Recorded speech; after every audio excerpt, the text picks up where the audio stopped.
뉴스 속 깊숙한 이야기를 들어보는 인터뷰 시간입니다. 어제 이재명 민주당 대표와 김부겸 전 총리 회동으로 함께 힘모으자 이런 메시지가 나왔다고 하는데 민주당의 분열을 막을 수 있을지, 그리고 국민의힘 비대위원장으로 한동훈 법무부 장관이 사실상 결정된 이 상황, 민주당의 입장은 어떤지, 김건희 여사 특검법에 대한 입장은 어떤지, 국회 법사위원인 박용진 민주당 의원과 이야기 나눠보도록 하겠습니다. 의원님 안녕하세요. 박용진입니다. 오랜만에 뵙습니다. 예, 오랜만에 뵙습니다. 이야기부터 해보죠. 한동훈 법무부 장관이 지금 여당의 비대위원장으로 사실상 내정됐다 이런 보도들이 있습니다. 아직 공식 절차하고 지명된 건 아닌데 이거 어떻게 보고 계십니까? 민주당으로서. 쌍특검 관련해서 국민의힘이 비명을 지르고 반대를 하고 있는데요. 예. 제가 보니까 지금 국민의힘은 이제 다특검 정당, 쌍특검이 아니고 다특검이요? 하나 더 있어요? 대통령도 특수부 검사, 예. 당대표도 특수부 검사, 온갖 요직의 특수부 출신 검사들로 예. 다 앉혀지는 이른바 다특검 정당으로 스스로 규정해서 가고 있네요.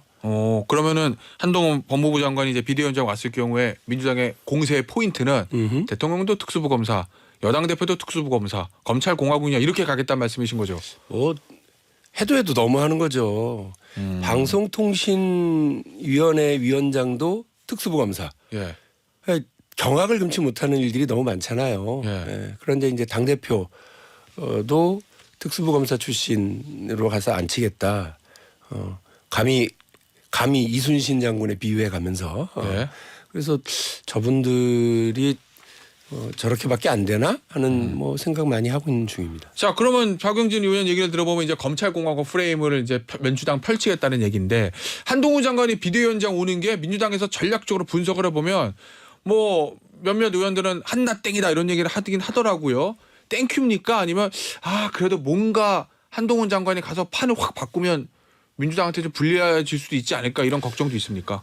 그러나 몸부림으로 봐야죠. 여당의 몸부림. 여당의 몸부림으로 봐야죠. 그 얘기는 무슨 말씀이냐면 강 건너 불구경하듯이 여당의 몸부림을 웃고 즐기고 한나땡 이런 얘기는 하고 앉아 있으면 예. 실제 국민들은 너희들은 뭐 하는데 저기는 몸부림이라도 치는데 니네는 변화하고 혁신하기 위해서 뭘 하고 있다는 거야. 예. 뉴스가 요즘 다 안 좋잖아요. 민주당의 뉴스가 예. 이른바 공천 학살이니 비명계 학살이니 또 당 요직에 있는 사람들이 유리하게 가는 그런 문제라든지 네. 혹은 문제가 있는데 당 대표의 측근이라서 그 검증위원회도 통과했었던 이런 사고 네. 이런 뉴스들로만 민주당의 뉴스가 계속되게 되면 네. 국민들은 시선이 곱지 않게 될 것 같아요. 그 얘기는 설사 검찰 공화국이라는 비판에 받을지언정 국민의힘은 뭔가 변화하려고 애쓰고 뭔가라도 하는데 민주당은 너무 조용하다. 그렇죠. 그리고 저는 삿바 잡히면 안 된다고 봐요. 그러니까 이 얘기는 프레임에 갇히면 안 되는데 예. 특수부 검사 출신의 대통령과 특수부 검사 출신의 당 대표 그리고 온통 특수부 출신의 특수부 검사 출신들이 다 당과 정부의 요직을 차지하고 있는 이때 예. 저기를 검사로 규정해야 되는데 저기는 여기를 이른바 부패 정당 혹은 그러니까 범죄 혐의가 있는 예. 정당 그래서 피의자와 피고인들의 정당으로 규정을 하고 프레임을 만들어 버리면 예. 우리는 이 삿바에 스스로 잡히는 거가 되잖아요. 그러니까 그런 문제들로부터 스스로 벗어나기 위한 예. 우리가 내려놓을 건 내려놓고 벗어날 건 벗어나고 예. 이런 노력들을 해야죠. 자, 의원님 자연스럽게 민주당 얘기를 해볼 수밖에 없을 것 같은데, 그러면 어쨌든 지금 민주당의 현직 당대표는 피의자 피고인입니다. 지금 피고인이에요. 어찌됐건 무죄를 주장하든 아니든. 그리고 전직 당대표는 지금 피의자로서 구속이 돼 있습니다. 여러 의원들도 동봉투 때문에 지금 피의자가 될 수도 있어요. 그럼 그걸 어떻게 벗어나야 되는 겁니까? 당연히 국민의힘 입장에서는 너희는 피의자 피고자인 정당 이렇게 얘기할 거잖아요. 어떻게 벗어날 수 있어요, 민주당은? 하다못해 송영길 대표 시절에 예. 그 LH 사태 때 그 국민적 분노가 이렇게 치달아 올라오니까 예. 그 부동산 투기 의혹만 가지고 있는 분들 진짜 억울한 분들 많았거든요. 그러니까 지금 보면 다 어이없는 혐의들이었다고요. 그분들에게 송영길 대표가 했었던 조치 예. 대통령 선거를 이기기 위한 조치. 예. 당을 나가주세요. 그리고 나중에 그리고 다시 그러니까 뭐 혐의를 예. 벗고 나서 돌아와 주세요. 이래서 그야말로 40년 지기 우상호 의원하고도 의의가 상할 정도로 예. 그랬단 말이죠. 예. 그러니까 당이 제가 당 대표도 아니고 지도부 이름도 아니기 때문에 예. 그랬었다는 말씀을 드리고, 그러니까 저쪽도 몸부림치고 있는데 여기는 이게 뭐라도 해야 되는 상황이거든요. 그래서 이재명 대표의 플랜이 예. 무언지 왜 아무것도 안 보이는지가 이제 답답하고, 예. 이재명 대표도 그 검사 대 이른바 뭐 부패정당 예. 이런 구도를 저기가 그리고 있는 걸 다 알 거예요. 그렇겠죠. 여기에 우리가 뻔히 알면서 당할 수는 없으니까 우리도 뭔가에 선제 대응하는 조치들이 예. 필요하지 않겠냐 예. 이 말씀은 드리고 싶고요. 그러니까 그게 어떤 게 있냐는 거죠. 그 앞서 말씀하신 대로 예전에 뭐 서울시장 재보궐선거와 대선을 앞두고 부동산 투기 의혹만 가지고도 일단 당을 나가겠잖아요. 그런데 그 기준에서 보면 사실은 피의자와 피고인 이거는 단순 부동산 투기 의혹을 넘어선 부분인데 기소가 된 건데 그러면 이재명 대표는 어떻게 해야 돼요?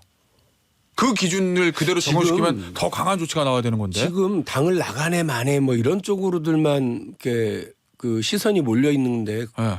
이낙연 전 대표와 원칙과 상식 예. 이분들에게 제가 드리고 싶은 말씀이 있어요. 이분들이 당의 변화를 요구한 거예요. 예. 그 변화에 대해서 이분들도 무슨 답을 특별하게 내놓지는 않아요. 뭐 추상적으로 아니, 변화를 추상적이에요. 얘기하는데. 변화해야 된다라고 네. 얘기를 하는 거예요. 왜? 어쨌든 결정과 실행권은 예. 이재명 당대표와 현재 지도부한테 있어요. 그게 당이에요. 예. 당대표가 이 쓴 잔, 이 독배는 좀 나한테 좀 안 왔으면 좋겠는데 해도 예. 당대표이기 때문에 질문이 오고 결정권이 이제 있는 거거든요. 예. 그러니까 이분들도 그걸 요구하는 건데 아유 뭐 난 모르겠고라고 있으면 당은 분열할 수밖에 없고 예. 따라서 저는 당 안에서의 요구도 요구지만 예. 당 바깥에 특히나 그 지금은 강 건너 불구경하듯이 보고 있지만 저는 옆집에 불난 거라고 생각하거든요. 이 예. 불길 금방 우리한테 옮겨 붙을 텐데 예. 이 변화와 혁신을 요구하는 국민적 요구가 들이닥쳤을 때 뒤늦게 수습하려고 그러면 너무 늦어버리거든요. 예. 선제 대응이 필요하고 이재명의 플랜이 필요할 때라고 저는 말씀드려요. 그럼 일종의 뭐 통합 비대위라든지 아니 뭐 이선 후퇴 이런 거? 구체적인 얘기를 제가 하는 건 아무 의미 없어요. 이재명 대표가 뭐 어제는 뭐 강 건너고 산 넘고 다 할 수 있다 이렇게 얘기하신 건데 네. 그 말씀에 맞는 구체적인 실행 계획 이재명의 플랜이 네. 있어야 될 때이다. 이건 분명한 거예요. 검사 대 피고인의 프레임에 빠지지 않기 위해서라도. 그 민주당은 어쨌든 저기는 그냥 다 특검 정당이구나. 네. 아예 바보들 이렇게 가둬놔야 될 거 아니에요. 네. 그걸 가둬놓으려면 저기는 우리를 어떻게 어떤 프레임으로 끌고 가려고 하는지를 알고 있는 거잖아요. 그러면 거기에 삿바잡히지 않기 위한 우리의 선제 대응이 뭐냐. 제가 문제는 이거다. 해답은 네. 이재명 대표와 현재 지도부가 이걸 내야 된다 이 생각입니다. 근데 생각을 해보면 시간상 뭐 총선 때까지 무죄 받을 수 있는 건 아니고 시간상 아니, 그러면은 자꾸 당대표 쪽으로 내려오는 거 말고 없잖아요. 이재명 대표는 본인 문제를 포함해서 전체 그 민주당의 전체에 대한 고민을 해야 되는 상황이니까요. 문제를 자꾸 뭐 이재명 대표의 거치로만 문제를 가져갈 건 아니라고 보고요. 네. 그리고 아직 한동훈 얘기는 시작도 안 하고 바로 넘어가서. 당내 문제 말씀하셔서 한동훈 장관 얘기 좀 더 해보죠. 네.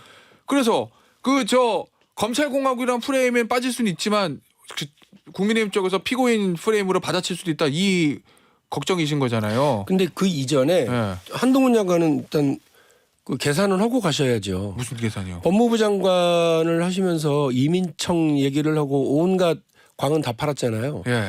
그리고 한국형 제시카법 이게 조두순을 어디로 보낼 거냐가 핵심이거든요. 뭐 그렇죠. 예. 근데 이 조두순 등의 이 흉악범들을 특별한 시설에 지정해서 거기에 예. 있도록 하겠다라고 하는 뭐 위헌 논란도 있고요. 이걸 더 중요한 건 어디로 보낼 거냐는 왜 거예요. 일을 마무리하지 않았냐 이런 네, 취지구나. 근데 그것도 그 여당하고 잘 협의해가지고 여당의 입법 발의를 통해가지고 일이 추진했으면 지금 벌써 법사위에서 논의가 되고 있었을 거예요. 예. 근데 이거를 굳이 시간이 100일 넘게 걸리는 그 정부 입법으로 그러니까 본인이 브리핑도 다 하고 광은 다 팔고 이래 놓고는 추진은 제대로 하지도 않은 채로 이제 지금 여러분 안녕히 계세요 하고 이제 저는 퇴근하는 각오로 가는 거란 말이에요. 예. 그런데 제가 계속 묻고 있어요. 26개 전국에 보호감호 시설이 있어요. 근데 여기에다가도 조두순을 지정해서 이렇게 가둘 수 있다. 흉악범들을 이렇게 얘기를 했었거든요.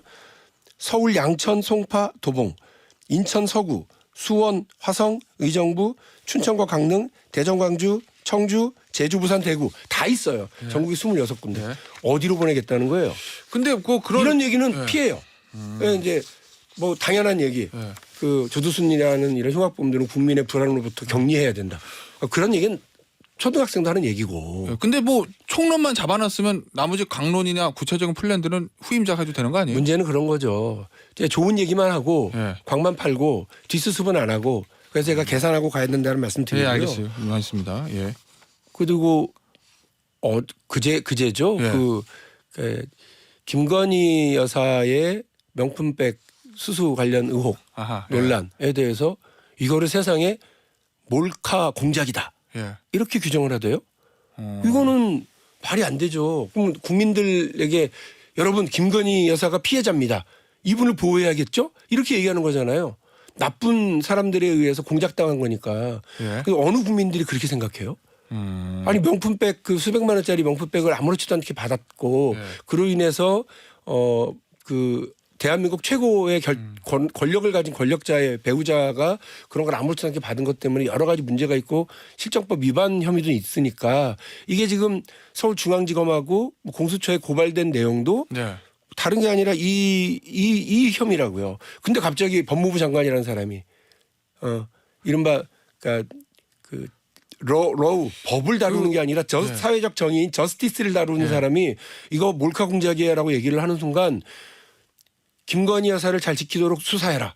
라고 수사 지침이 내려간 거잖아요. 이른바 호위무사 되겠다는 거 아니에요. 근데 만약에 만약에 야당 주장대로 수사 가이드라인이라고 하더라도 만약입니다. 예. 공수처는 그런 거에 적용받는 데가 아니잖아요.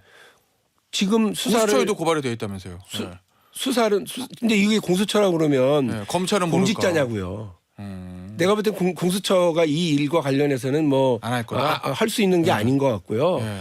그 이른바 중앙지검이 이거를 이제 배당을 하는 사안은 뭐 그 김영란법 위반 예. 혹은 그 뭐 뇌물수수 이쪽 혐의로 이제 가는데 예. 이렇게 내려가 버리면 안 되는 거죠. 저는 진짜 어이상실했고 이게 내가 아는 한동훈이 맞나? 예. 라고 하는 경악을 금치 못하는 사건이라고 봐요. 그 발언은. 예, 알겠습니다. 김건희 여사 관련해서 결국 이제 또 특검 얘기를 할 수밖에 없을 것 같은데 지금 보면 그날 한동훈 법무부 장관의 워딩을 보면 법 앞에 예외는 없다. 그런데 뭐 브리핑 조항 같은 독소 조항이 있다. 이건 악법이다. 이 얘기잖아요. 그거를 이제 해석을 하면 일각에서는 특검을 하긴 하되 그 독소 조항 빼고 총선에 영향 못 미치게 총선 이후에 하자는 거 아니냐라는 이제 새로운 안들이 올라오는 것 같거든요. 만약에 국민의힘이나 해서 지금 특검 법안을 거부권 행사하되 대통령이 다시 발의해서 총선 이후에 수사합시다. 독소조항 빼고. 그러면 어떻게 하실 겁니까? 그게 웃기잖아요. 법은 아직 국회 본회의에 오르지도 않았는데 예. 이미 대통령은 거부권을 행사할 걸 전제로 하고 그리고 한동훈 장관은 그걸 전제로 해서 뭐 윤석열 대통령하고 서로 짰나? 나는 거부권 행사할까 너는 미리 이렇게 얘기하고 총선 이후에 하는 걸로 웃기죠. 저는 이런 거를 두고 타락한 정의라고 봐요. 왜요? 아니 사회적 정의를 실현하기 위해서 고위공직자와 그 주변의 관계자들 가족들이 가지고 있는 범죄 혐의와 관련해서 이걸 명확하게 의혹을 드러내자고 얘기를 하는데 어쩜 이렇게 이거를 정치 프레임에 가다 놓고 예. 자신들이 유리한 대로 그 자신들이 유리한 것도 아니야. 그냥 최고 권력자인 윤석열 대통령을 지키고 혹은 더 나가서는 윤건희 여사를 지키기 위해서 김건희 여사. 윤건희가 아니구나. 김건희 여사를 지키기 위해서 이 여당이 전체가 다 이렇게 가고 법무부 장관이라고 하는 사람이 이런 일을 행한다? 제가 아까 말씀드렸습니다만 미니스터리 오브 로우가 아니라 미니스터리 오브 저스티스를 하는 게 법무부고 법무부 장관이에요. 근데 이게 저는 이렇게 얘기하고 가는 거 저는 그야말로 타락한 정의 저는 타락한 검사의 인식을 보여주고 있다고 봐요. 그런데 의원님 만약에 뭐 국민의힘이나 대통령이라서 절대 수사받게 할 수 없어. 죽어도 특검법이 안 돼가 아니라 특검 하긴 하되 총선에 영향을 미치는 거를 막기 위해서 총선 이후에 하자. 독소 조항만 좀 빼고 특검을 해. 이것도 전혀 받을 수가 없는 겁니까? 독소조항은 민주당 입장에서. 독소조항이 아니다. 이미 한동훈 검사가 참여했었던 네. 최순실 특검 때에도 그 조항은 있었다. 그때 그리고 민주당이 강력히 요구했었죠. 야당이 특검 후보를 추천하는 경우는 비일비재 많이 있었다. 예.